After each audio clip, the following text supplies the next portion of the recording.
በስመ አብ ወወልድ ወመንፈስ ቅዱስ አሐዱ አምላክ አሜን። እስተፈተኹም ናይ እግዚአብሔር ቤተሰብ ናይ አዴና ቅድስተ ቅዱሳን ድንግል ማርያም መፍቀርቲ ከመይ ቀኒኹም አሜን። እትኹሉ ዝኽእል ቅዱስ አምላኽና እግዚአብሔር ነዛ መዓልቲ እዚኣ ብሰላምን ብድሓንን ስለዘጽንሐና ብህይወቱን ስለዝሓልወና ካብ ሎሚ ክሳብ ዘለዓለም ስሙ ዝኸበረን ዝተመስገነን ይኹን። ሎሚ ከም ፍቃድ እግዚአብሔር ካብ ዝተልዓሉ ሕቶታት እንምልሶ ስጋ ዓሳ ኣብ ግዜ ጾም ምብላዕ ይፍቀድ ድዩ ዝብል እዩ። እዚ ሕቶ እዚ ኩላህና ከም እንፈልጦ ብዙሕ ግዜ ተደጋጊሞም ካብ ዝዕልዓሉ ሕቶታት እቲ ሓደ እዩ። ስለዚ በዚ ምኽንያት እዚ ናይዚ ሕቶ እዚ ኣስተምህሮ ቤተ ክርስቲያን መሰረት ብምግባር ዝወሃቦ መልሲ እንታይ ከም ዝኾነ ቀጥታዊ ዝኾነ መልሲ ክንርኢ ክንፍትን ኢና። ቅዱስ አምላኽና እግዚአብሔር ምስተውዓሉን ጥበቡን ገሊጹ መንፈስ ቅዱሱ ናባና ሊኹ ነቲ ቅኑዕ ዝኾነ ኣስተምህሮ ቤተ ክርስቲያን ብዝግባእ ተረዲእና ንቤተ ክርስቲያን ክንክተል መምርሒናን መረዳእታናን ቤተ ክርስቲያን ክንገብር ይደግፈና። ኩላኽትኩም ከም እትፈልጦ ብዙሕ ግዜ ካብ ዝለዓሉ ሕቶታት እቲ ሓደ ናይ ዓሳ ስጋ ኣብ ግዜ ጾም ይብላዕ ድዩ ዝብል ሕቶ ብዙሕ ግዜ ተደጋጊሞም ካብ ዝለዓሉ ሕቶታት ሓደ እዩ። እንተኾነ ግን ቀዲምና ብቐጥታ ናይዚ ሕቶ እዚ መልሲ ቅድሚ እታውና ሓደ ሕቶ ክንሓትት ኣገዳሲ እዩ። ምናልባት እዚ ዓሳ ኩላህና ክንርድኦ ከለና ሓምሊ ድዩ ወይ እውን ድንሽ ድዩ ወይ እውን ኮሚደረ ድዩ ወይ እውን ድማ ሽሮ ድዩ ዝብል ሕቶ ብቐጥታ ክለዓል ይከኣል እዩ። እዚ መልሲ እዚ ምናልባት እቲ መልሱ ዝግደፍ ንኹላትና እዩ። ዓሳ ኩላህና ከም እንፈልጦ ነዞም ቀዲምና ዝገለጽናዮም ኩላቶም ካብዚኣቶም ወገን ከም ዘይኮነ ማንም ሰብ ክርድኦ ዘጸግሞ ኣይመስለንን። ፍትሐ ነገሥት እውን ኣብ አንቀጽ 28 ኣብ ትርጓሜ ክገልጽ እንከሎ ከምዚ ይብል፣ ደም ዘለዎ ናይ እንስሳ ስጋ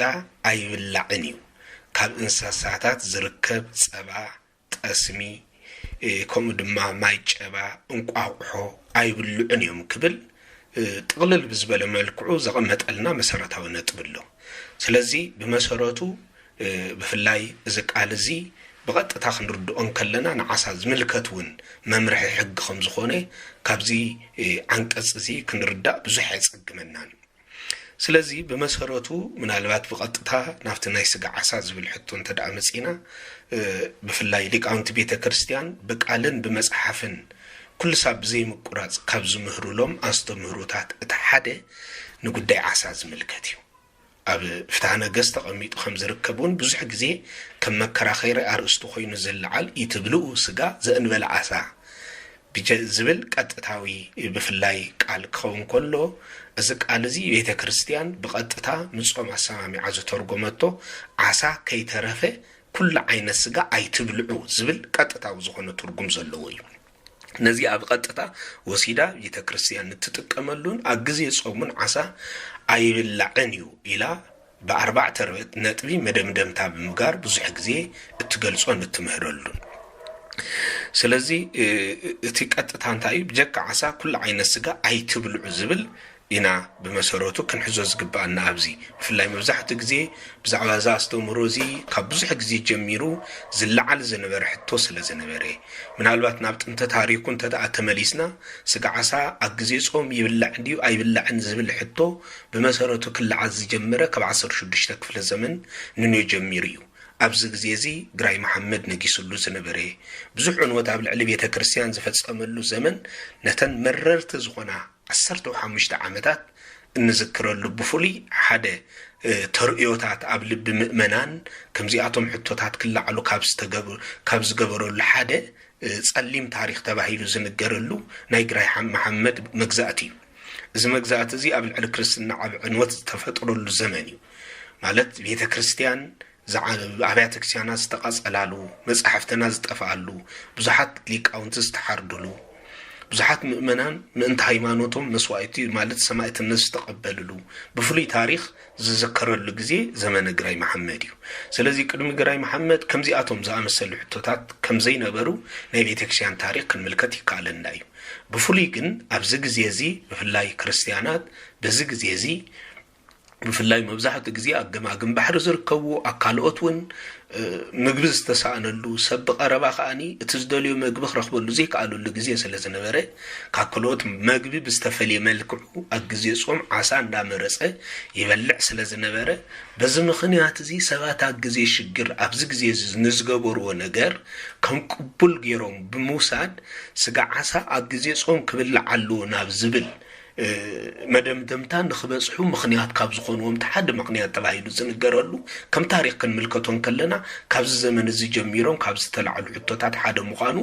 ይንገረሉ ማለት እዩ ስለዚ ብተወሳኺ ድማ ምናልባት ኣብ ፍትሐ ነገሥት ተጠቂሱ ዝርከብ ሓደ መሰረታዊ ማለት ሓደ ቃል ነዚ ከዓ ናይ ኣተራርጎማ ፍልሊ ካብ ዘምጽኦሎም ነጥብታት ኣብ ሊቃውንቲ ገለ ፍልሊ ከጋጥም ብምኽኣሉ በዚ ምኽንያት ዝተፈጥሩ ሳዕብያናት ምዃኖምን ይንገረሎም እቲ ሓደ እንታይ እዩ ዝብል እንትልኩምኒ ይትብልኡ ስጋ ዘእንበለ ዓሳ እትብል እታ ዘእንበለ ትብል ኣገባብያ ነዚያ ምናልባት ካብ ነዊሕ ግዜ ጀሚሩ ብዙሕ ግዜ ዝለዓሉ ሕቶታት ስለ ዝነበሩ ኣብ 1969 ዓመተ ምህረት ብፍላይ ኣብ ኣስመራ ኣብ ኮኸበ ጽባሕ ዝተሓተመ መጽሓፍ ማለት ብሊቅነቱ ካብ ዝተነግረሎም ሊቀ መዘምራን መጎስ ኣቕባ ጊዮርጊስ ተባሂሉ ዝንገር ናይ ቤተ ክርስቲያን ሊቅ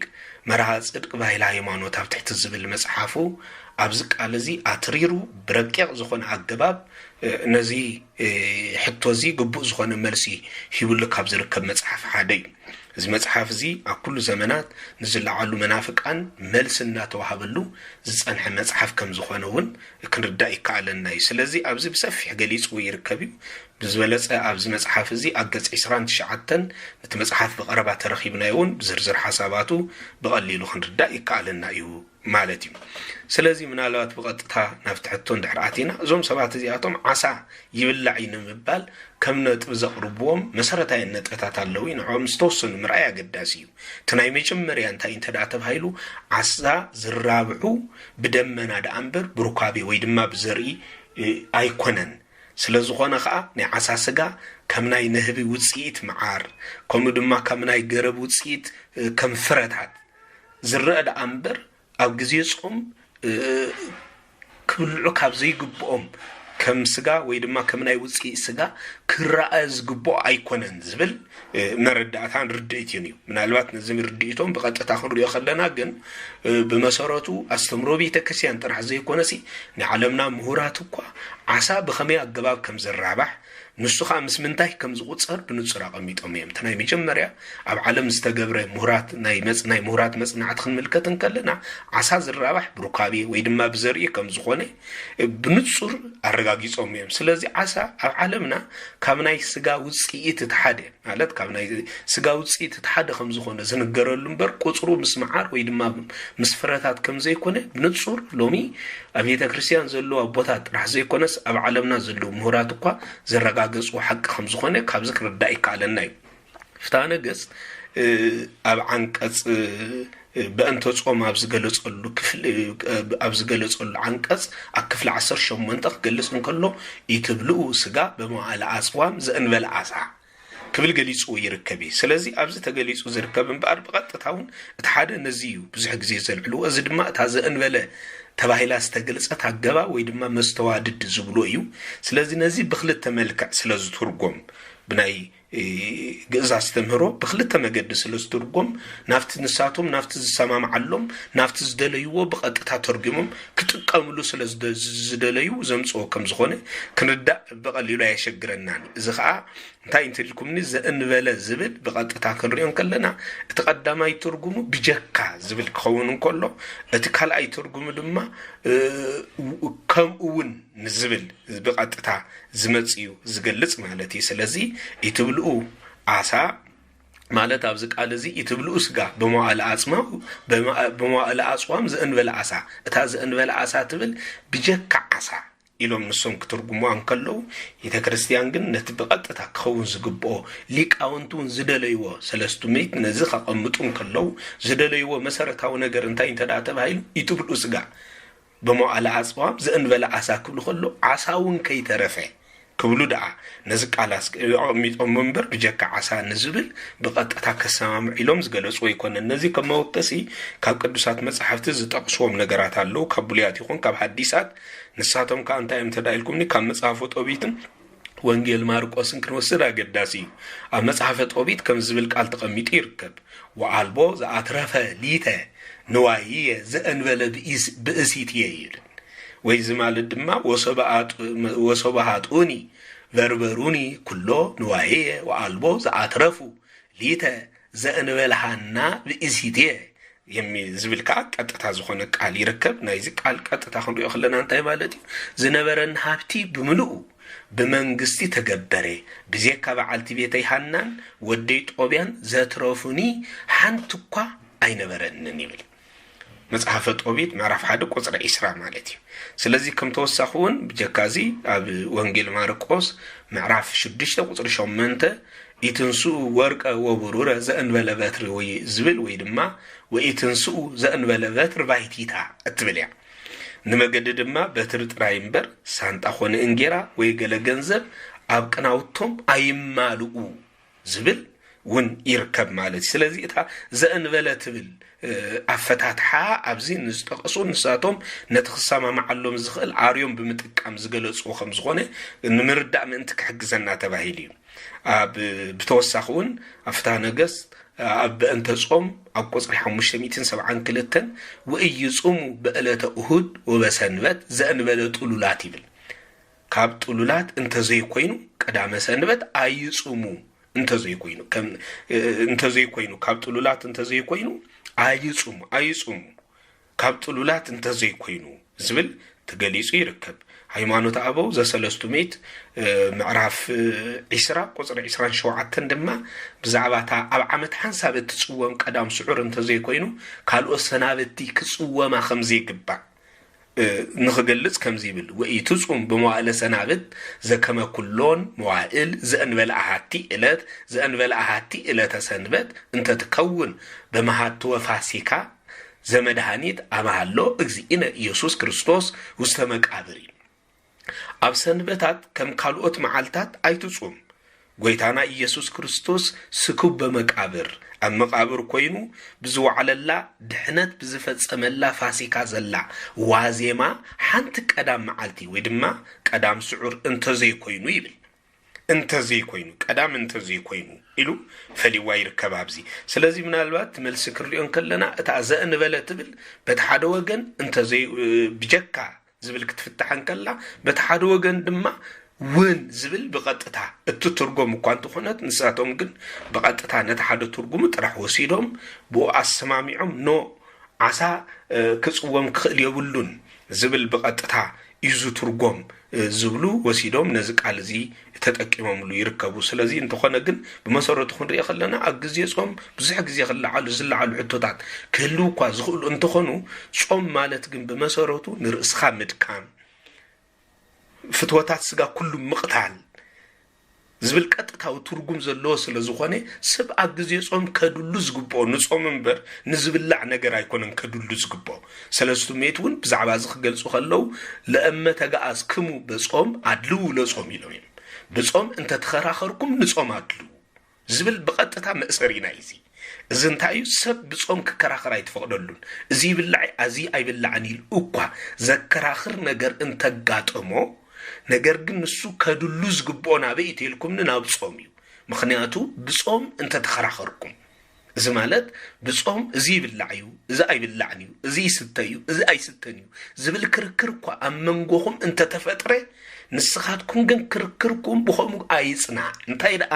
ነቲ ንጾም ኣድልው ዝብል ለእመ ተጋኣዝክሙ በጾም ኣድልው ለጾም ዝብል ቃል ዘክሩ ነዚ ዘኪርኩም ድማ ኣድልዎኹም ናብ ጾም ይኹን ክብል ናይ ክርክርና መደምደምታን መዕፀውን ክኸውን ነዚ ዓንቀጽ እዚ ብንጹር ኣቐሚጦምልና እዮም ስለዚ እቶም ናይ ክርስቶስ ሰዓብቲ ዝኾኑ ሓቀኛታት ክርስቲያናት ኖ ድማ ነንዶ ንዘይተፈቅደሎም ንዝተፈቅደሎም ከይተረፈ ኸማን ተሓሪሞም ቆሎ እናበልዑ ማይ እናሰተዩ ዘሕልፉ ብዙሓት ቅዱሳን ዝነበሩዋ ቤተ ክርስቲያን ከም ዝኾነት ካብ ኦሪትን ካብ ሐዲስን ብንጹር እንርድኦ ቅዱስ መጽሓፍ ኣቐሚጥልና እዩ ኣብ ብሉይ ኪዳን ክንምልከት ኣለና 3 ደቂቅን ዳንኤልን أجزي صوم كاب سجا طرح زي كونس كاب انجرا كي ترفت خلقيلهم قولنا بالعيس صوم خمس نبوريو اتقدس قال تطقيس زركب تنبيت راني المعرف 10 فقد 3 كنملكت كلنا سلازي بمسرته از طرحونا يكونن كاب نبيات وغن وانت دات ملكتنا كم بعل موسى إلياس كم بعل إزرا زامسلون 4 معلتن 4 ليتن اخلا ماي كي طعمو እንጀራ ይበልዑ ማይ ከሰተዩ 4 መዓልት ንርእሶም ብጾምን ብጸሎትን እናቀጽዑ ይሕልፉን ይሮም ሰብኣነ ነውየውን እንተኾነ ኣብ ልዕሊኦም ተሓሲቡን ዝነበረ ቁጣም እንትቅንጠጠሎም 3 መዓልትን 3 ለይትን ዓቕሚ ኣዳምን ዓቕሚ ሔዋንን ዝበቕዑ ጥራሕ ዘይኮነስ ህፃናት ከይተረፈ ጡባዲኦም ክኽልከሉ እንስሳታት ከይተረፈ ሳዕሪ ምብላዕ ክኽልከሉ بمقبار ناب እግዚአብሔር بصوم كم زقربوا مو እግዚአብሔር ድማ ጾሞም ሰሚዑ ንስሖም كم استقبللهم ناب العليومن محرت كم زوردلهم ቅዱሳት መጽሐፍት ብንጹር ገሊጾምልና ቤተ ክርስቲያን ካባው ጾማት شوعتا أصوامات اتحاده صومنا نويون كم زصوم اتقبرلو اتقند مخنيات زتا سمع صوم تقبل الناس رخبت صوم محرت كاب እግዚአብሔር استوهبلو صوم سلازخونه بزي مخنيات زي بيتا كريستيان زي صوم زي كل زماناتنا نحنا ونحطانينا بدلتينا نغزيابير اب زماننا كله نحزننا يينا ننبر سلازي غزيابير نتي معلتاو هيوتنا نحزننا يو ننبر بدلنا يقرم انت كبللنا ناي سبانا نوي غزيابير زوددلون محرت نذكرنا نحنا ونزو صوم زي خنصومو يغبانا يبمبال ليقاونت بيتا كريستيان كبشوعتا اصوامات اتحاد صوم كم زخون كيرو إذا ذكرنا جن ولا قان إحنا نستوسنا ساعات صيامنا مجبين بالعلو ما ينسيت يلون تخون سبعنا نويل بخمس عينات عجبا أيصومون 3 معلتن 3 ليتن كاب إخلامي بمخلقال نزوس أو مزوس أيمون منير أو حديث كده ممكن ملكت كلنا ناي كل نجار مسرات زخوني نبي تكسيان مسراتي نهيوتنا مسرات زخوني أنا كل نجارنا أرعيا زخونة مدنا علم كريستوس أما تيوس ونجيل معرف 4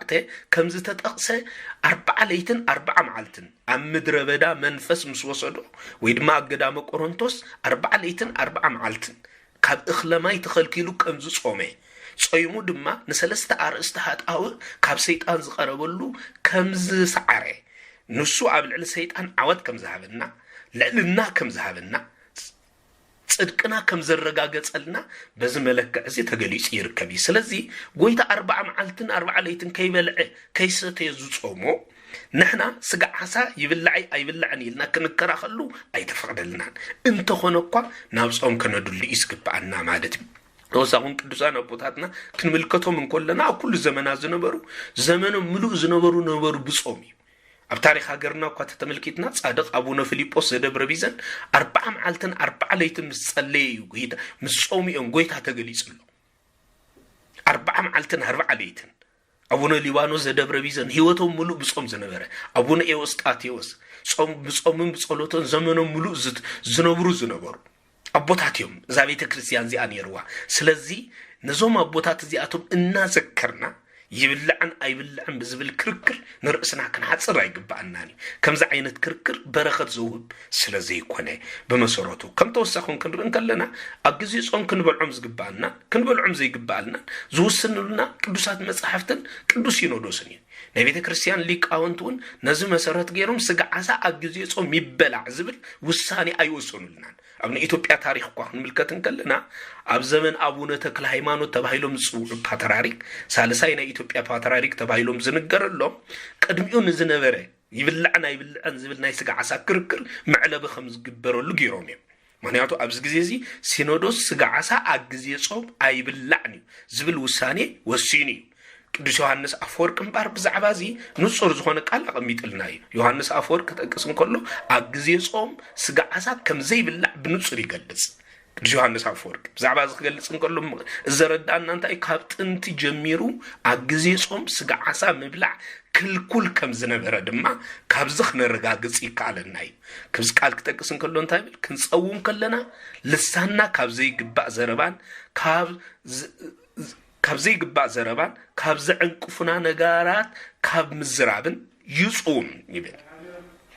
እዝን ተዘይገበርና ካብ ስጋን ዓሳን ጥራሕ ምጻምና እንታይ ይጠቅመና ይብል ቃል ክደግመልኩም ዮሐንስ አፈወርቅ ክንጾም ከለና ንልሳና ካብዚ ግባእ ዘረባን ካብዚ ዕንቅፉና ነገራት ካብ ምዝራብን ይጹም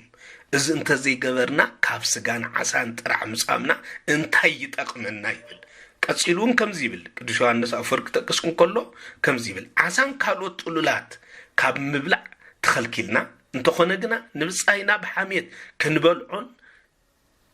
ክንምንጭቶን ንውዕል እንተኾይና እንታይ ይጠቅምሎ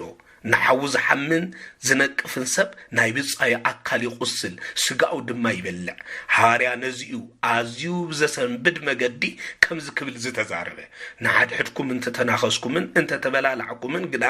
ንሓድሕድኩም ከይትጣፍኡ ተጠንቀቁ ገላትያ 5:15 ክትሓምዩ ከለኹም ብስንኹም ናይ ብጻይኩም ስጋ ኣይትነኽስዎን ኢኹም ነፍሲ ግና ተቕሱልዋ ከምዚ ብምግባርኩም ንርእስኹም ንብጻይኩምን ንካልኦት ብዙሓት ሰባትን ትጎድኡ ክብል ዮሐንስ አፈወርቅ ብንጹር ስጋ ዓሳ ካብ 4ይ ክፍለ ዘመን እኳ ከይተረፈ ዝብላዕ ከምዘይነበረ ናይ ቤተ ክርስቲያን ንድሕሪት ተመሊስና ታሪክ ክንምልከት እንከለና እዚ ዘረዳእና ከም ዝኾነ ካብዚ ቅዱስ ቃል እዚ ክርዳ ይካለና እዩ ስለዚ ፍትሐ ነገሥት አንቀጽ 15 በእንተ ጾም ኣብ ዝገለጸሉ ኣብ ቁጽሪ 572 ክገልጽ እንከሎ ከምዚ ይብል ወይ ይብሉ ቦሙ ስጋ ዘእንበለ ዓሳ ኣብ ዝብል ኣብ ዝገለጸሉ አንቀጽ ከምዚ ይብል ክጠቅስ እንከሎ 7 ኣጽዋማት ኢሉ ማለት ይብል አብይ ጾም ጾመ ነነዌ ጾመ ገሃድ ጾመ ፍልሰታ ጾመ ሐዋርያት ጾመ ነቢያት ጾመ ድህነት ዓርብን ሮብዕን ዓርብን ኣብዘን አጽዋማት ሰብአይን ሰበይቱን ብሩካቤ ዘይራኸቡ ብለን ዓሳ ዘይበልዑለን ኢሉ በርባዕተ ነጥብ ዛዚሙ ይርከብ ቅዱስ ቃል እዚ ሰብአይን ሰበይትን ብሩካቤ ዘይራኸቡ ብለን ዓሳ ድማ ዘይበልዑለን ኢሉ ዝጠቀሰን አጽዋማት 7 አጽዋማት እዮም ስለዚ ሕግ ናይ ሕግ መጽሓፍና ዝኾነ ፍትሐ ነገሥት እውን ነዚ ብንጹር ኣቐሚጥልና ዝርከብ ስለ ዝኾነ ብዛዕባ እዚ ጉዳይ እዚ ዘከራኸሩ ነጥብታት ከነልዕል ኣይተፈቕደልናን ብኣስተምህሮ ቤተ ክርስቲያን ተኸቲልና ክንከይድ ይግባአና ከምጠቃለሊ ቅዱስ ጳውሎስ ንዝበሎ ቃል ብምስትውዓል ተገንዚብና ብምርአይ ክንጸውም ይግባአና ሃርያ ቅዱስ ጳውሎስ ብዛዕባ እዚ ክጠቅስን ኩሉ ቀዳማይ ቆሮንቶስ ምዕራፍ 8:8 ብልዕግና ኣብ ኣምላኽ ኣይበጽሐናን ይብል ብልዕግና ኣብ ኣምላኽ ኣይበጽሐናን እዩ ክብል ገሊጹ ይርከብ ስለዚ ብልዒ ናብ እግዚአብሔር ዘብጽሕ ኣይኮነን ስለዚ ሰባት ናብ ኣምላኽ ክቐርቡ ከለዉ ብብልዒ ክከራኸሩ ኣይተፈቕደሎምን ቀዳማይ ቆሮንቶስ ምዕራፍ 6:12 እውን ኩሉ ተፈቒድለ እዩ ግና ኩሉ ኣይጠቕመንን እዩ ኩሉ ተፈቒድለ ያሎ ኣነ ግና ናይ ሓደ ነገር እኳ ግዙእ ክኸውን ኣይደልን ብልዕን ከብዲ ከዓ ንብልዒ እዩ ኣምላኽ ግና ንኽልቲኦም ከጥፍኦም እዩ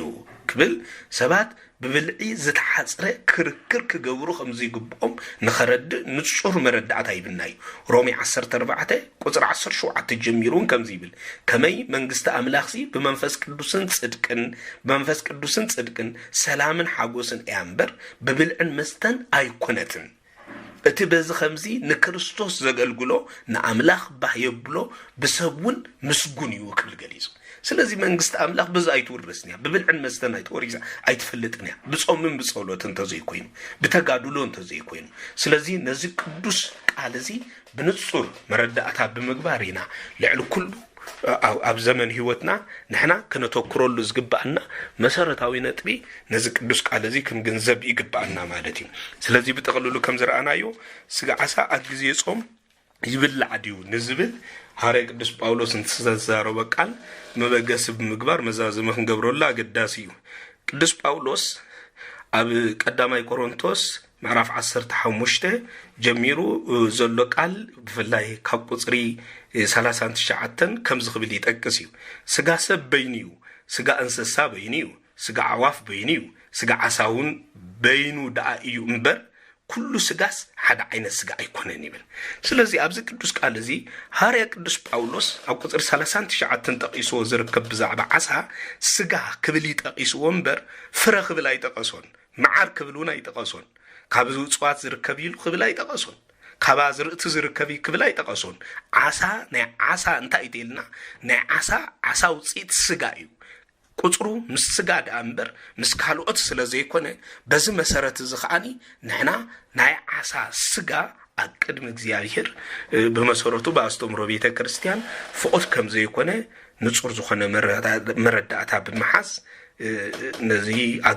ኣግዚ ጾም ነዚ ክብላዕ ከም ዘይግብኦ ክንርዳእ ይግባአና ብትክክል እዩ ምናልባት ኣብ ኣሃት ኣብያተ ክርስቲያናት እዚ ናይ ቀኖና ስለ ዝኾነ ምናልባት ኣብ ኣሃት ቤተ ክርስቲያን ኣብያተ ክርስቲያናት ተባሂለን ጽዋዓውን ናይ ቀኖና ፍልሊ ስለ ዘሎ በዚ ምኽንያት እዚ ምናልባት ኣግዚ ጾም ስጋ ዓሳ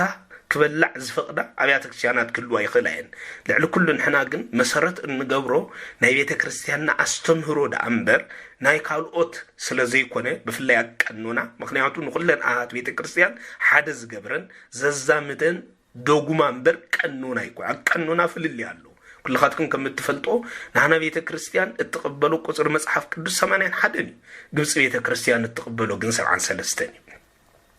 ስለዚህ ካብ መጽሐፍ ቅዱስ ጀሚርና እኳ በመሰረቱ አፍቲ ቁጽሪ ኣብ ንሕደነን ኣሃት ኣብያተ ክርስቲያን ፍልልያት ኣለወን ስለዚህ ካብ ኣብነት ኣምጪኦም በር ብዙሕ ካልኦት ነገራት ክንጠቅስ ይካኣለና እዩ ግብጽ ቤተ ክርስቲያኑን በመሰረቱ ኣብ ግዜ ጾም ኣኩለና ጾማት እኳ እንተዘይኮነ ንኣብነት ፈልያ ስጋ ዓሳ ክብላዕ ትፈቅደሉ ግዜ ኣለዋ እዚ ኸ እንታይ ማዓሲ ተልኩምኒ ኣብ ኣብይ ጾም ኣይተፈቅድን እያ ስጋ ዓሳ ኣብ ጾም ነነዌ ኣይተፈቅድን እያ ስጋ ዓሳ ኣብ ዓረብ ረቡዕ ጾም ነነዌ ኣይተፈቅድን እያ ስጋ ዓሳ ካብዚአን ወጻኢ ኣብ ዘለዋ ካልኦት ኣጽዋማት ግን ስጋ ዓሳ ክብላዕ ተፈቅድ እያ እዚ ናይ ገዛ ርእሳ ብቅዱስ ሲኖዶስ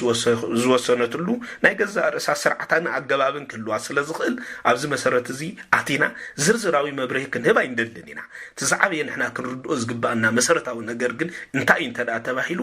ናህና ቤተ ክርስቲያን ኣብ ስጋ ዓሳ ዝወሰነቶ መምርሒያ እንታይ እዩ እንታይ ኣትብል ኣስተምህራኸ እንታይ እዩ ዝብል ኢና በመሰረቱ ክንርኢ ዘለና ምክንያቱ ነዚ መሰረት ዝጌርና ኢና ንሕና ነቲ ክንጾሞ ዝግባአና ብስርዓትን በኣገባብን ክንገብሮ ዘለና በቲ ንሕና እንመሓደረሉ እንምርሓሉ ቀኖና ኣይናይ ከም ዝኾነ ፈሊና ብምፍላጥ እቲ እንምርሓሉ መሰረት በመግባር ድማ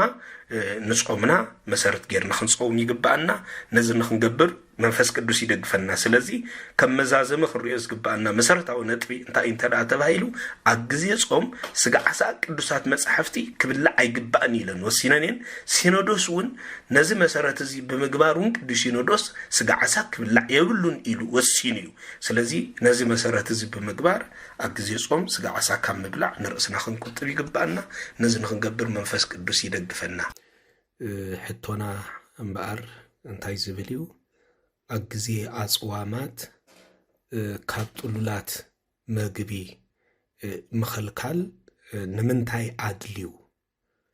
ተወሳኺ እውን ካብ ጥሉላት መግቢ ክንክልከል ዘለና ካብ መጽሐፍ ቅዱስ መሰረት ዝገበረ ከም ዝኾነ ብኸመይ ከነረጋግጽ ንኽእል ዝብሉ መሰረታውያን ዝኾኑ ሕቶታት እዮም ነዚኣቶም ከም ፍቓድ እግዚአብሔር ብጠቕለሉ ክንምልሶም ክንፍትን ኢና ኩላህና ከም እንፈልጦ ጾም ማለት ካብ ጥሉላት መግቢ ምኽልካል ማለት እዩ ጥሉላት ንብሎም ብዙሕ ግዜ ዝጥቀሱ ስጋ ፀባ እንቃቑሖ ማለት ውፅኢት እንስሳን እዮም ብጠቕልሉ ማለት እዩ እዚኣቶም ብጠቕልሉ ንኣብነት ከም በዓል እንቃቑሖ ፀባ ስጋ ዝኣመሰሉን ካልኦትን ብጠቕልሉ ዘጠቓልል ክኸውን ከሎ ካብዚኣቶም ኣብ ግዜ ጾም ክንክልከል ከም ዘለና ናይ ቤተ ክርስቲያን ሕጊ ይኽልክለና እዩ ንምንታይ እንተዳ ተባሂሉ ጾም ንነስጋኻ ምድካም ንነፍስኻ ከኣኒ ብመንፈሳዊ ደረጃ ከም ተዓቢ ምግባር ስለ ዝኾነ ስለዚ እዚ ስለ ዝኾነ ብኡ መለክዒታቱ ብዝርዝሩ ኣይኮነን ዶ ካብ ጥሉላት መግብስ ካፍቶም ክንበልዖም ኣብ ግዜ ጾም ዝፍቀዱልና መባልዕ እውን ንባዕሉ ንዝተወሰነ ሰዓታት ብጾም ክንጸንሕ ኣለና ካብ ጥሉላት መብልዕ ምኽልካል ማለት ኣይኮነን ካፍቶም ኣብ ግዜ ጾም ዝፍቀዱ ክንበልዖም ዝፍቀዱ ነገራቱ ንባዕሉ ንዝተወሰነ ግዜ ተኸልኪልና ንጸንሕ ኢና እዚ ማለት እንታይ ማለት እዩ እንተደኣ ተባሂሉ ካብ ጥሉላት መግቢ ጾም ጀሚሩ ክሳዕ ዝውድእ ንኣብነት እዚ ሒዝናዮ ዘለና ጾም ኣብይ ጾም እንተደኣ ኮይኑ ን55 መዓልታት ዝኣክል ካብ ጥሉላት መግቢ ክንክልከልን ከለና ካብ እቶም ኣብ ግዜ ጾም ክብልዑ ዝፍቀዱ ድማ ንዝተወሰነ ግዜ እናተኸልከልና ንጸንሕ ንኣብነት ከምታ ቀዲምና ዝገለጽናዮ ካብ ጥሉላት መግቢ ን55 መዓልታት ካብ ኣብ ግዜ ጾም እንበልዖም መግቢ ድማ ንኣብነት ኣብ መዓልቲ ስጋዕ ሰዓት 3 ማለት እዩ ስጋዕ ሰዓት 3 ሕጊ ቤተ ክርስቲያን ዝእዞ ኸውን ከሎ ብድሕሪኡ ገለገለ ሰባት ስጋዕ 10 ክሳዕ 5 ገሊኦም ስጋዕ ንዋም ስጋዕ ምሸት ገሊኦም ኣብ ሳልስቲ እናበልዑ ዘሕልፍዎ ከከም እግዚኣብሔር ዝሃቦም ጸጋን ትሩፋትን ኣብ እግዚኣብሔር ብዘለና ፍቕሪ ዝልካዕ ጾም ሰብ ንእግዚኣብሔር ኣዕዚዙን ተፍቂርዎ ነዊሕ ግዜ ሰዓታት ዘይኮነ መዓልታት ክጸውም ይኽእል እዩ ስለዚ ጾም መሰረት ዝገብር ኣብ ፍቕሪ እግዚኣብሔር እዩ ናይ እግዚኣብሔር ዘለና ፍቕሪ መለክዒኡ ጾም ስለ ዝኾነ ማለት እዩ ነዚዩ ኣብ መኃልየ ዘሰሎሞን ምዕራፍ 1 ቁጽር 1 ክጠቅስ እንከሎ ፍቕርኻ ካብ ነቢት ይጥዕም እሞ ሰዓመኒ ኢልዎ እታ ነፍሲ ናይ እግዚኣብሔር ፍቕሪ ካብ ዝብላዕ ካብ ዝስተ ካብ ኣዝያ እተፍቅሮ ነገር ማለት እዩ ነቢት እቲ ዝመቀረ ነገር ተባሂሉ ካብ ዝንገረሉ ኣብ ቤተ መንግስቲ ጥራሕ ኣብ ጥንቲ ግዜ ካብ ዝርከቡ ዝነበሩ ነገራት ሓደ እዩ ነይሩ ስለዛ ነፍሲ እዚኣ ካብ ኣብ ቤተ መንግስቲ ዝርከብ ክረኽቦ ዝብህጎ ዝምነዮ ንላዕሊ እኳ ንዓይ ንዕኡ ሰትየ ነፍሰይ ይትረዊ ደስ ትብላ ወይንሰ ያስተፍየስህ ልበሰብ ከም ዝተባህለ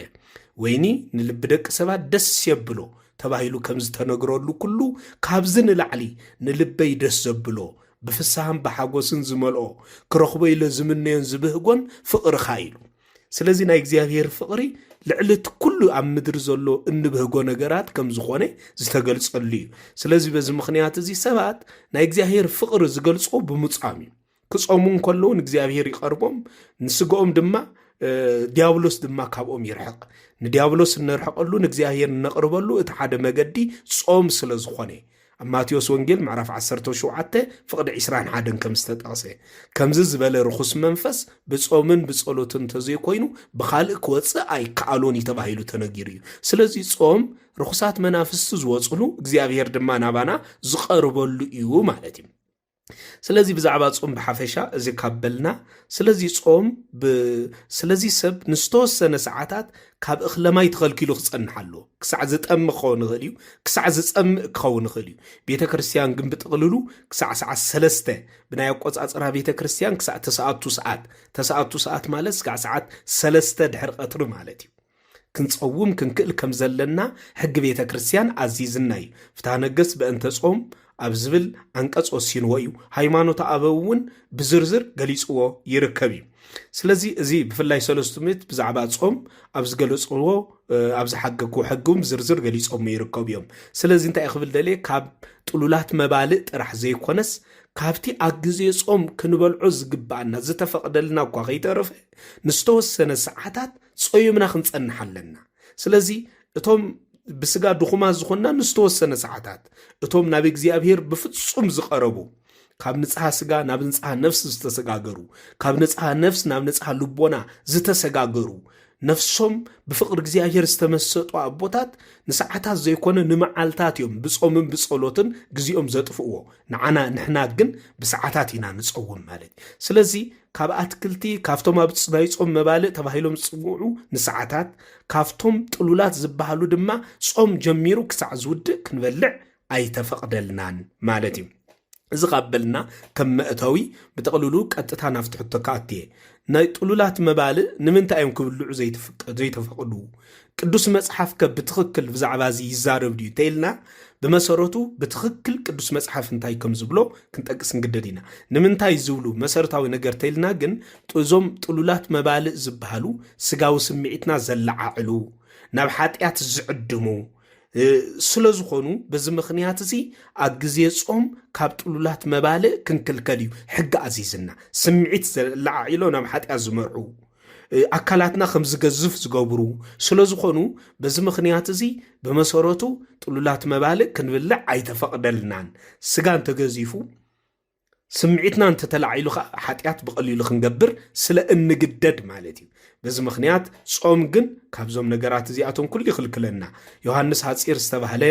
ናይ ቤተ ክርስቲያን ኣቦ ኣብ 4ይ ክፍለ ዘመን ካብ ዝነበሩ ፍትወታት ስጋ ንምቕታል ንዲያብሎስ ንምስዓር ክንጥቀመሉ ዝግባአና መገዲ እንታይ ከም ዝኾነውን ብንጹር ገሊጽልና እዩ ሓደ ብምሳሌ እንታይ ገይሩ እዩ ዘረድእ ጸላኢኻ ክትርስዕር ዶ ትደሊ ኢኻ ይብል እወ ጸላኢኻ ክትስዕር እንተደኣ ደሊኻ ከም ዝግበር ይብል ንጸላኢኻ ብዙርኡ ምስ ከበብካዮ ንጸላኢኻ ብቐሊሉ ምእንቲ ክትስዕሮ ነቲ ማይን መግብን ዝኣትወሉ መገዲ ስንቂ ናብ ጸላኢኻ ዝኣትወሉ መገዲ ንዑ ዕፀዎ ይብል ንዑ ምስ ዓፀኻዮ ጸላኢኻ ስንቂ ምስኣነ ዝበልዖን ሰትዮም ምስኣነ ብቐሊሉ ክሰዓረልካን ኢዱውን ተዋሂቡ ክማርኽ እዩ ይብል ከምኡ ድማ ጸላኢኻ ዝኾነ ዲያብሎስ ብቐሊሉ ክስዕሮ እንተደኣ ደሊኻ ፍትወት ስጋ ብቐሊል ክስዕር እንተደኣ ደሊኻ ማይን መግብን ናብ ኣካላትካ ምእታው ንዝተወሰነ ግዜ ከልክል እዝን ተኸልኪልካ ብቐሊሉ ንፍትወታት ስጋ ንዲያብሎስን ክስዕሮ ይከኣለካ ይክብል ብምሳሌ ገይሩ ኣረዲእና እዩ ማለት እዩ ስለዚ ፍትወታት ስጋና ንምስዓር ስምዒትና ዘለዓዕሉ መግብታት ኩሎም ክንክእል ኣለና ማለት እዩ እቲ ቀዳማይ ፍትወት ስጋና ዘለዓዕል ስለ ዝኾነ በዚ ምኽንያት እዚ ጥሉላት መግቢ ክንበልዕ ኣይተፈቕደልናን ማለት እዩ ኣብ ግዜ ጾም ነንዶ ጥሉላት መግቢ እቶም ናይ ጾም ዝበሃሉ መግብታት እኳ ኣብዚሕና ክንበልዕ ኣይፍቀደናን እዩ ማለት እዩ ስለዚ እቲ መሰረታዊ ዝተኸልከለሉ ነጥቢ ዝኸውን ከሎ ብመሰረቱ መጽሓፍ ቅዱሳዊ ዲኸ ንዝብል ብጥንቱ ክንሪኦን ከለና ብዓብዩ ብመሰረቱ ክንሪኦ ከለና ካብ ጥሉላት መግቢ እንኽልከለሉ ናብ ጥንተ ተፈጥሮና ንምምላስ እዩ ጥንተ ተፈጥሮና ማለት እንታይ ማለት እዩ ኣዳም ኣብ ገነት ክቕመጥ እንከሎ ኣዳም ኣይኮነን እቶም ንዑ ኢሎም ዝተፈጥሩ ፍጥረታት ኩላቶም እኳ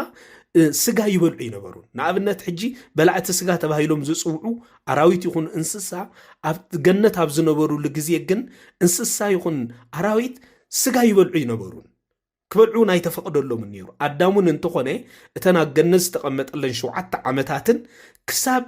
ወዲ ሰብ ብማይ ኣይሂ ዝጠፍኣሉ ስጋዕ ዘመነ ኖህ ተባሂሉ ዝንገረሉ ግዜ ደቂ ሰባት ኣሕምልትን ኣዝርእትን እምበር ስጋ ይበልዑ ኣይነበሩን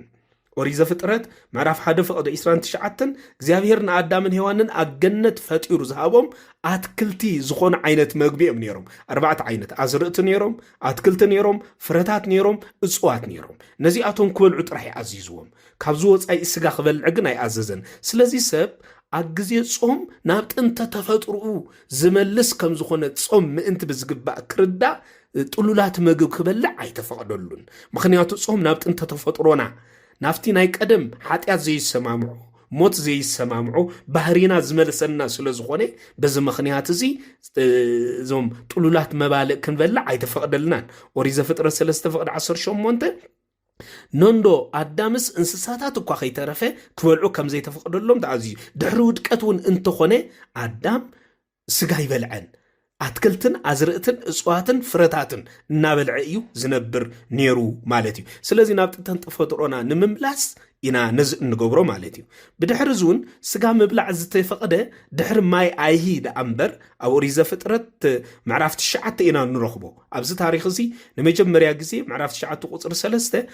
ደቂ ሰባት ስጋ ክበልዑ ከም ዝጀመሩ እዩ ዝጠቅስ ቅድሚኡ ግን ሰባት ስጋ ይበልዑ ኣይነበሩን ንነዊሕ ዘመናት ዝኣክል ንኣሽሓት ዘመናት ዝቁፅር ስጋ ከይበልዑም ዝነብሩ ነይሮም ስጋዕ ዘመነ ኖህ ማለት እዩ ኣብ ዘመነ ኖህ ዓለም ብማያሂ ድሕሪ ምጥፍኣ ብድሕሪኡ ደቂ ሰባት ስጋ ክበልዑ ከም ዝጀመሩ ኢና ካብ ታሪክ እንርዳእ ማለት እዩ ስለዚ ስጋ ንኸይንበልዕ ብሃፈሻ ጥሉላት መባልዕ ተባሂሎም ዝጽውዑ ንኸይንበልዕ ኣብ ግዜ ጾም እንኽልከለሉ ቀንዲ ምኽንያት ንሕና ናብ ናይ ጥንተ ተፈጥሮና ብጾም መገዲ ንርእስና ምእንቲ ክንመልስ እውን ተባሂሉ እዩ ማለት እዩ ብተወሳኺ እውን እግዚኣብሔር ንእስራኤላውያን ካብ ግብፅ ባርነት ዝተቐመጡሉ 215 ዓመታት ዝኣክል ብባርነት ዝነበሩሉ ግዜ ከውጾም እንከሎ ኣብ ሲና በረኻ ዝምግቦም ዝነበረ ካብ ሰማይ እናወረደ ዝምግቦም ዝነበረ መና እዚ ናይ ኣታኽልቲ እምበር ስጋ ይነበረን ኦሪት ዘኍልቍ ምዕራፍ 11:7 ክሳዕ 8 ክንምልከት እንከለና ክበልዕዎ ዝተኣዘዙ መና እዚ ናይ ኣታኽልቲ ዝነበረ ደኣ እምበር ስጋ ይነበረን ብሪንጎ ስጋ ተባሂሉ ዝጽዋዕ ዝለኣኸሎም እግዚኣብሔር እስራኤላውያን ምሰጉሮም ሮሙ ኣብ ልዕሊ እግዚኣብሔር ምስቲ ስጋ ከዓ ኣብ ልዕሊኦም ከዓ ቁጣዕን መቕዘፍትን ልኢኹሎም እስራኤላውያን ስጋ ክበልዑ ከለዉ ክቕዘፉ ኣትክልቲ ክበልዑ ከለዉ ግን ብበረኸት እግዚኣብሔር ክምልኡ ከለዉ ኢና ኣብዚ ታሪክ ዝንምልከት ኦሪት ዘኍልቍ ምዕራፍ 11 ፍቅዲ 33 እግዚአብሔር ምስጋ ምስኡን መቅዘፍቲ ከም ዘውረደሎም ኣብቲ ስጋ ዝበልዕሉ ቦታ እቲ ስጋ ዝበልዕሉ ቦታ ከዓ ናይ መቅዘፍቲ ቦታ ስለ ዝነበረ ቂብሮት ሃትኣባ ዝብል መፀውዒ ስም ከም ዝተዋህቦ ካብ ቅዱሳት መጻሕፍቲ ታሪክ ክንርዳእ ይከኣለና እዩ ማለት እዩ። ስለዚ በዚ መሰረት እዚ ስጋ ኣብ ጥሉላት መባልእ ኣግዜ ጥሉላት መባልእ ኣግዜ ጾም ክንበልዕ ኣይተፈቅደልናን። ስለዚ ቤተ ክርስቲያን ጾም ኣግዜ ጾም ኣሕምልትን ኣትክልትን ፍረታትን ጥራይ እንተዘይኮይኑ እዞም ጥሉላት መባልዕ ዝበሃሉ ክንበልዕ ብፍጹም ኣይፈቀደትልናን ማለት እዩ። ስለዚ እዚ ብዝግባእ ክንርዶ ይግባአና። ከም ተወሳኺ ናይ ተወሳኺ ታሪክ ካልእ እንረኽቦ ናይ ዳንኤል ታሪክ እዩ። ናይ ዳንኤል ታሪክ ክንምልከት እንከለና ብፍላይ ኣብ ትንቢተ ዳንኤል ምዕራፍ 10 ቁፅሪ 3 ተጠቂሱ ዝርከብ ዳንኤል ኣብ ግዜ ጾም ንርእሱ ጥሉላት ስጋ ከም ዘይበልዐ ዘስክር መስተ ከም ዘይሰተየ ብንጹር ኣብዚ ምዕራፍ ዝገሊጸልና እዩ። ልበ ኣምላክ ቅዱስ ዳዊት እውን እንተኾነ ኣብ መዝሙር 109 ቁፅሪ 24 ወደክመኒ ብረክየ በጾም ወስህከ ስጋየ ብሓጢኣ ኣቅብ ክብል ገሊጹ እዩ። ስለዚ ኣብራኸይ ብሰንኪ ጾም ራዕራዕ በለኒ እኖ ድማ ኣነ ድማ ኣብቲ ሽዑ ግዜ ስጋ ኮነ ጠስሚ ንኣካላተይ ኣየተንከፍኩን ኣይበላዕኩን ክብል ገሊጽዎ እዩ። እዚ ዘመልክት ድማ ስጋ ይኹን ኣብ ግዜ ጾም ማለት ንርእስኻ ምድካም ንፍትወት ስጋኻ ንፍትወት ነፍስኻ ከም ዝግዛእ ምግባር ማለት ስለ ዝኾነ እዞም ጥሉላት መግብታት እዚኣቶም ስምዒትና ዘላዓሉ ንስጋና ዘግዝፉ ነገራት ክንበልዕ ከም ዘይተፈቅደልና እቶም ኣብ ብሉይ ኪዳን ይኹን ኣብ ሓዲስ ኪዳን ዝጾሙ ዝነበሩ ኣቦታትና ንርእሶም ብጾም ዝቐጽዑ ዝነበሩ ኣቦታትና ንርእሶም ካብ ምንታይ ይኽልክሉ ከም ዝነበሩ ንጹር እቲ ቃል ተቐሚጥልና እዩ። ትንቢተ ሕዝቅኤል ምዕራፍ 4 ፍቅዲ 9 ተመልኪትና እውን ነዘነጽር ዝድግፍ ጽንሰ ሓሳብ ብግልፂ ተገሊጹሎ ኢትብልኡ ስጋ ተባሂሉ እውን ኣብ ፍትሐ ነገሥት ኣብ ብፍላይ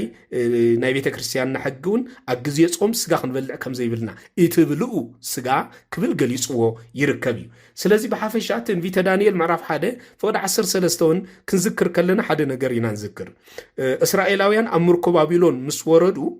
እቶም 3 ናይ እምነት ሓርበኛታት ተባሂሎም ዝተጸውዑ 3 ደቂቅ ወይ ድማ 3 መንእሰያት ምእንቲ ክሰብሑ ሰቢሖም ድማ ጸቢቆም ምእንቲ ክረአዩ ኣብ ቤተ መንግስቲ ድማ መልክዕ ዘለዎም ኮይኖም ኣብ ቅድሚ ንጉስ ምእንቲ ክቐርቡ ዓጽዮም ስቡሕ ነገር ከብልዕዎም ኣዚዝዎም ነይሩ እዩ ናቡከደነፆር። ንሳቶም ግን ኣይንበልዕን ኢሎም ኣብዮም ጥረ ነገር ጥራሕ እናተመገቡ ይሕለፍዎ። ነገር ግን ኣዝዮም መልኪዖምን ጸቢቆምን ተረኽቡ ይብሉ። ምክንያቱ ጾም ገጽ ዘብርህ ብርሃናዊ ምስሊ ኣብ ልዕሌና ከም ዝሰኣል ዝገብር እዩ። ኦሪት ዘጸአት ክንምልከት ከለና እሱ ዘመልክት ሙሴ 40 ለይትን 40 መዓልትን ካብ እኽለማይ ተኸልኪሉ ኣብ ሲና እምባ ምስ ጾመ ብድሕሪኡ ገጹ ከም ፀሓይ በርሀ እዩ ዝብል። እስራኤላውያን ምርኣዩ ክሳዕ ዝጽገሙ ገጽካ ብጨርቂ ሸፍነልና ክሳዕ ዝብልዎ ክሳዕ ክንድዚ ገጹ ከም ዝበርሀ ካብ ታሪክ ክርዳእ ይከኣለና እዩ። ስለዚ ብጥቕልሉ ብሓፈሻ ክንርኢ ከለና ጾም ብመሰረቱ እዞም ሰባት እዚኣቶም ጥረ ነገር እናበልዑ ይሕልፍዎ ከም ዝነበሩ እዩ ተገሊጹ። ስለዚ ብመሰረቱ ጾም ካብ እኽለማይ ጥራሕ ንዝተወሰነ ግዜ ካብ ጥሉላት መባልዕ ከኣኒ ጾም ክሳዕ ዝውዳእ ተኸልኪልና ክንውዕል ከም ዘለና ቅዱስ መጽሓፍ ብምስክር ገይሩ ኣቐሚጥልና እዩ። ብምስክር ገይሩ ዳዊት ክጸውም እንከሎ ስጋ ይበልዕን ጠስሙ እውን ኣይበልዕን። ዳንኤል ክጸውም እንከሎ ስጋ እውን ኣይበልዕን። 3 ደቂቅ እውን ክጾሙ እንከለው ጥረ ዳኣምበር ስጋ ይበልዑን። ስለዚ ብታሪክ ክንምልከት እንከለና ብዝርዝሩ ነዚ ዘረዳእና ሰፊሕ መረዳእታ ኣብ ቅዱሳት መጽሓፍቲ ስለ እንረክብ ነዚ ተኸቲልና ብጥቕልል ክንከይድ ይግባአና። ስለዚ ምናልባት ምምጋብ ኣሕምልቲ ዝህቦ ጥቕሚ እውን መሰረቱ ኣሎ። እቲ ናይ ክልተ መሰረታውያን ነገራት ክንጠቅስ ይከኣለና እዩ። እቲ ናይ መጀመርያ ሓቀኛ ባህርያዊ ምግቢ ስለ ዝኾነ ንጥዕናና ዝህቦ ጥቕሚ ኣዝዩ ዓብይ ዋላውን ብምሁራት ክጥቀስ እንከሎ ስጋ ንደቂ ሰባት ቀልጢፉ ከም ዘእርጎም ንዝተፈላለዩ ናይ ጥዕና ሓደጋታት እውን ከም ዝመርሖም ብታሪኹም ብዙሕ ግዜ ይንገር እዩ። እቶም ኣሕምልቲ ዝምገቡ ወይ ድማ ብናቶም ኣገላልፃ ቬጂቴርያን ተባሂሎም ዝፅውዑ ግን ጥዑያት ከም ዝኾኑ ነዊሕ ዕድመ ናይ ምጽናሕ ተኽእሎ ከም ዘለዎም ሰብነቶም ቀልጢፉ ከም ዝኣርጉን ብዙሕ መለክዒታት ይጥቀስ እዩ። ስለዚ እቲ ሓቅ እዚ ዘመልክት እንታይ ተመልኩም ናይ ወዲ ሰብ ሓቀኛ ምግቡ ኣትክልቲ ከም ዝኾነ አዝርእቲ ከም ዝኾነ እጽዋት ከም ዝኾነ ፍረታት ከም ዝኾነ ኢና ንምልከት ስለዚ አትክልትን እጽዋትን ኣብ ግዜ ጾም ብምጋብና ነቲ ተፈጥሯዊ ወዲሰብ ንመጀመርያ ግዜ ምስ ተፈጥረ ንመጀመርያ ግዜ ተፈቂዱሉ ዝነበረ ዓይነት መግቢ ናብኡ ምምላስና ዘመልክት ናብኡ ምዝጋስና ዘመልክት ስለዚ እዚ ዘመልክት ብምዃኑት ናይ መጀመርያ ነዚ ዘመልክት እዩ ስለዚ እቲ ካልኣይ ድማ ናይ ኣሕምልቲ መግቢ ተሪእና እቲ ንመጀመርያ ግዜ ንኣዳም ዝተዋህቦ ዓይነት መግቢ እንታይ ከም ዝነበረ እንዝክሮ ኣበይቲ ኢልኩም ኣብ ግዜ ጾም እዩ ስለዚ ነዘን ክልተ ነገራት እዚኣተን እውን ንሕና ኣብ ግዜ ጾም ብጾም ተወሲድና ክንነብር ከለና እንዝክረሉ ስለ ዝኾነ ብዓብዪ እውን ዕላማ ጾምና ምእንቲ ከይንርስዕ ዕላማ ጾምና ንስጋና ምድካም ንነፍስና ምብርታዕ ስለ ዝኾነ ንሓጢያት ምቕታል ንጽድቂ ግን ልዕል ከም ትብል ምግባር ብቅድስና ልዕል ከም ንብል ምግባር ልዕል ኢልና ከም ንርከብ እንርከበሉ ስለ ዝኾነ በዚ መለክዕን መምዘንን ኣብ ግዜ ኣጽዋማት ጥሉላት ዝበሃሉ መባልእ ክንበልዕ ኣይተፈቕደልናን ስለዚ በዚ መለክዕን መምዘንን ግዜ ንምንታይ ጾም ከም ንጸውም ከም ዘለና ብምዝካርን ብምርዳእን ኣብ ግዜ ጾም ንምንታይ ዘይተፈቕደለይ ኢልናውን ርእስና ክንሓትት ኣይግባእን እንተኽኢልናውን ሲ ካፍቶም ኣብ ግዜ ጾም ዝተፈቕዱልናውን እንተኾነ ንሳቶም ንስምዒትና ዘለዓዕሉ ዘመናዊ ዓለም እዚ ስለ ዘለናዮ ካብዞም ኣቐዲምና ዝጠቐስናዮም ጥሉላት መባልእ ንላዕሊ ሕጂ ክንዲኦም ማዕረ ክትክእ ዝኽእል ዓይነት ናይ ስዕረት ይኽንብሎ ዘይንኽእል ዓይነት መግብታት እውን መፅኦም ኣለዉ ነዚኣቶምን ብዝተኻእለ ዕላማናን ርድኢትናን ተኸቲልና እንተተኸልከልና እውን ብዝበለፀ ናይ ቅድስና ስራሕ ንሰርሕ ስለ ዘለና ኣብ ቅድሚ እግዚኣብሔር ዓስብና ዓብ ከም ዝኸውን ገብሮ እዩ ካብዚ ወፃኢ ሎሚ ኩላሃና ከም እንፈልጦ ንንቋቑሖ ዝትክእ ናይ ጾም እንቋቑሖ ንፀባ ዝትክእ ናይ ጾም ፀባ ንስጋ ዝትክእ ናይ ጾም ስጋ እናተባህሉ እውን ብብዙሕ መለክዒታት ዝግበሩ ስለ ዘለዉ ንሕና ልዕሊ ኩሉ ኣብ ግዜ ጾም ንርእስኻ ምቕፃዕ ማለት ስለ ዝኾነ ቀስ ብቀስ እዚኣቶምን እናለማመዱ ናይ ጥሉላት መባልእ እናበላዕና ምጻም ፀገም የብሉ ናብ ዝብል ርድኢት ናብ ምስልምናዊ ጾም ናብ ካቶሊካዊ ጾም ዝመርሓና ምእንቲ ከይከውን ንርእስና ብዝግባእ ብኦርቶዶክሳዊ ዓይነት ስርዓታት ጻውማ ብምጻም ንጾምና ክንፍጽም ይግባአና በዚ ጾም እዚ እግዚኣብሔር በረኸት ተሳተፍቲ ክንከውን ብጸጊ ይደግፈና